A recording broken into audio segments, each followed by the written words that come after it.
All right, today we're taking a deep dive into the world of cestodes. You probably know them as tapeworms. We're going to focus on a couple of key players, Taenia, which includes the infamous pork and beef tapeworms, and Hymenolepis nana, the dwarf tapeworm. And let me tell you, this is about way more than just an intestinal bug. We're talking about fascinatingly complex life cycles, tricky diagnostics, and some incredibly serious neurological diseases. So, here's our game plan. We'll kick things off by looking at the clinical signs these parasites cause. Then we'll get into how we actually diagnose them in the lab.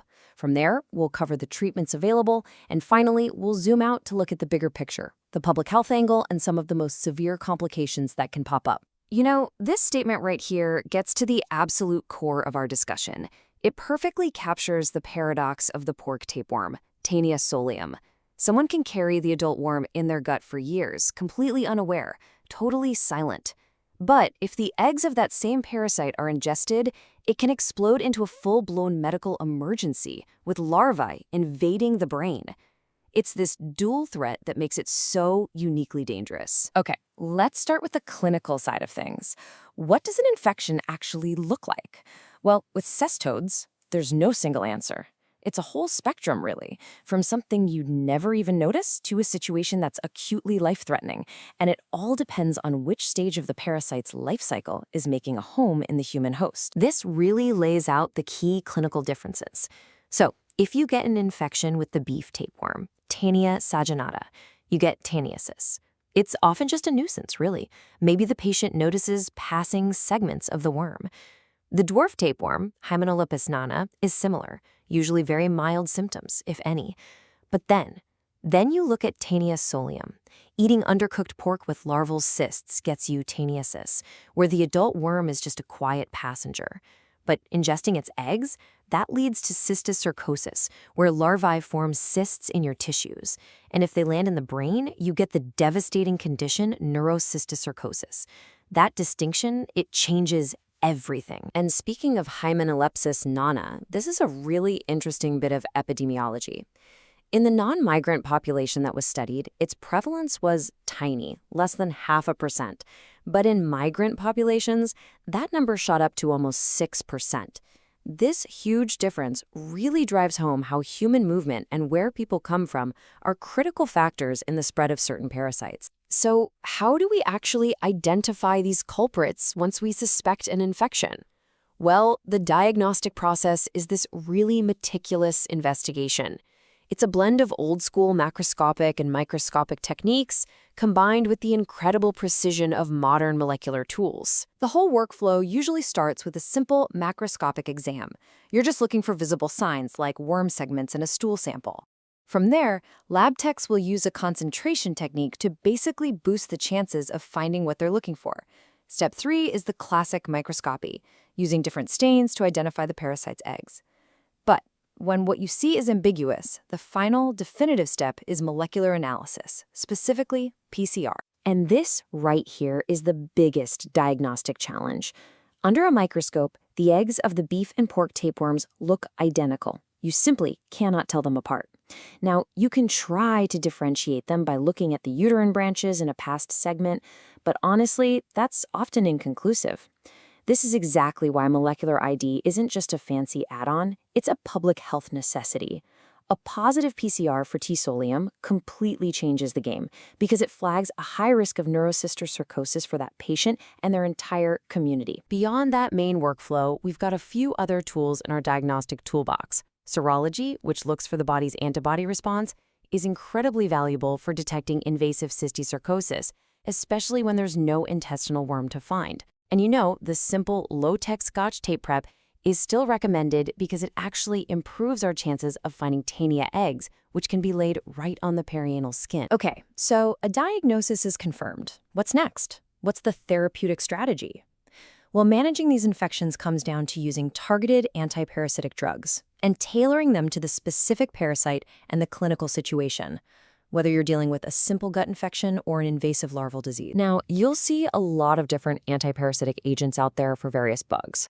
But for our specific focus today, for both Taniasis and Hymenolepiasis, the drug of choice is typically praziquantel. Niclosamide is another option. And the goal is pretty straightforward. Complete eradication of the adult worm from the intestine, usually with just a single weight-based dose. We have to be especially vigilant when treating children, because these infections can have a much bigger impact on their development. The source material brings up Giardia as a perfect example of how a chronic infection can cause malabsorption and even irreversible growth stunting. Well, that same principle holds true for heavy tapeworm infections, especially with Hymenolepis nana, which can really build up in a child. This makes quick diagnosis and treatment in kids absolutely critical to prevent any of those long-term consequences. So this brings us from treating a single person to protecting an entire population. Public health strategy is really where we get to break the cycle of infection through control, reporting, and good old-fashioned prevention. And the one central principle for preventing all of this is interrupting this one pathway: fecal-oral transmission. Pretty much every single control measure for H. nana and for cysticercosis is designed to stop infectious eggs from getting from the feces of one person into the mouth of another. It sounds simple, but it can be incredibly challenging. These strategies really have to come from multiple angles. It all starts with reporting and surveillance. For Taenia solium, if you find even one person with the adult tapeworm, it has to trigger contact tracing to find others who might be exposed. Food safety, like cooking pork thoroughly, is a critical firewall. And underneath it all is hygiene, the fundamental practice that breaks that fecal-oral cycle for both Taenia and Hymenolepis eggs. But what happens when these infections are missed, or when the parasite really gets the upper hand? Well, the consequences can be incredibly severe. The list of potential complications from these kinds of worms is pretty sobering. You can get things like anaphylactic shock from a ruptured cyst of a different tapeworm, Echinococcus. But the most significant complication for our topic today, and the focus of our clinical case, is neurocysticercosis. It's the direct result of Taenia solium larvae getting into the brain, and it's one of the leading preventable causes of acquired epilepsy in the world. Okay, let's put all this together. Here's a clinical vignette for you. A patient comes in with new onset seizures. During the history taking, they mention having eaten undercooked pork in the past. What's at the very top of your differential diagnosis? The probable etiological agent is, you guessed it, Taenia solium, making the diagnosis neurocysticercosis.